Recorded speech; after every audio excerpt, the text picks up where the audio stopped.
तकब्बल अल्लाह मिन्ना व मिनका। अस्सलाम वालेकुम, मैं तुहाडा वैस घुमन सियालकोटी।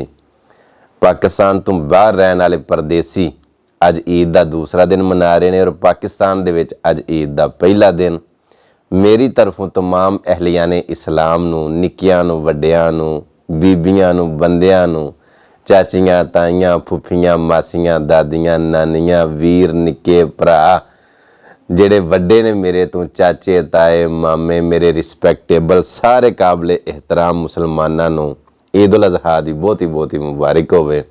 अल्लाह पाक दी ज़ात तुहानूं ईद दीयां ढेरां खुशियां नसीब करे। एक पैगाम देना चाहना, मुख्तसर जी गुफ्तगू है कि ईद उल अज़हा दे मौके दे उत्ते जिथे तुहां ऊठ ज़बा करने ने, जिथे तुहां बच्छे करने ने, वैड़े करने ने, दुंबे करने ने, छतरे करने ने, बकरे करने ने, उत्थे अपनियां अनावां ते भी छुरी फेर छड़ो।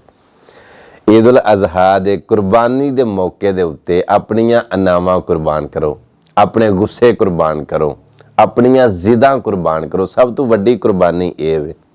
अक्सर इस तरह हुंदा है कि ईद दे मौके दे उत्ते या कोई भी इस तरह का त्यौहार हुंदा है ते असी दूर बैठे अननोन परसन ਜਿਹੜੇ ਸਾਡੇ ਨਾਲ मतलब कि रिलेटिड नहीं ਉਂਝ ਉਹਨਾਂ ਨੂੰ टच करते रहने तो उन्होंने मैसेज भेजते रहने, उन्होंने मुबारकां देंदे रहने, लेकिन सक्के भैणां, सक्के भरा, वालदैन या कई वालदैन अपने बच्चों नूं या इस तरह जिन्हां नाल बनदा उन्होंने ना जाके असीं मनाने, ना असीं उन्हां कोलों माफ़ी मंगने, ना असीं उन्हां नूं गले ला के राजी हुंदे हां। क्यों कि साडियां अनावां, साडियां आकड़ां, साडा बिला वजह का गुरूर जिहड़ा ना वो एक दूजे के नेड़े नहीं होण दिंदा। सो सब तो ज़्यादा हक पहलां अपनियां दा हुंदा है, अपने करीबियां दा हुंदा है। ते अपने दे विच अगर कोई गुस्सा होवे, कोई नाराज़गी होवे, कोई रंजिश होवे, उन्होंने ख़त्म करना चाहिए।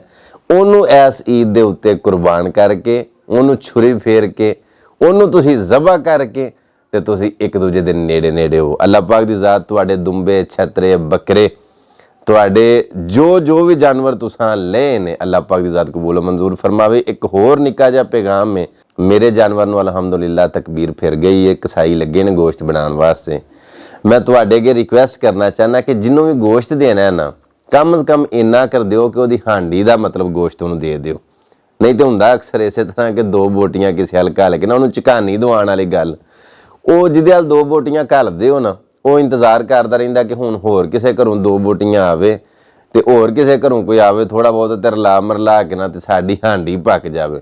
ਉਹ ਇੰਜ ਇਕੱਠਾ ਕਰਦਿਆਂ ਉਹਨਾਂ ਦੀ ਡੀਗਰ ਹੋ ਜਾਂਦੀ ਹੈ। ਲੋਕੀ ਖਾ ਕੇ ਡਕਾਰ ਵੀ ਮਾਰ ਚੁੱਕੇ ਹੁੰਦੇ ਨੇ ਤੇ ਉਹਨਾਂ ਵਿਚਾਰਿਆਂ ਦਾ ਡੀਗਰ ਵੇਲੇ ਜਾ ਕੇ ਤੇ ਉਹ ਹਾਂਡੀ ਦਾ ਸਾਲਨ मतलब ਉਹ ਗੋਸ਼ਤ ਇਕੱਠਾ ਹੁੰਦਾ। ਇਸ ਵਾਸਤੇ ਜਿਹਨੂੰ ਵੀ ਦੇਣਾ ਨਾ, ਜੇ ਕਿਲੋ ਨਹੀਂ ਦੇਣਾ, 2-2 किलो नहीं देना तो कम से कम अद्धा पौना किलो गोश्त किसी को दिओ। इदों घट की देना।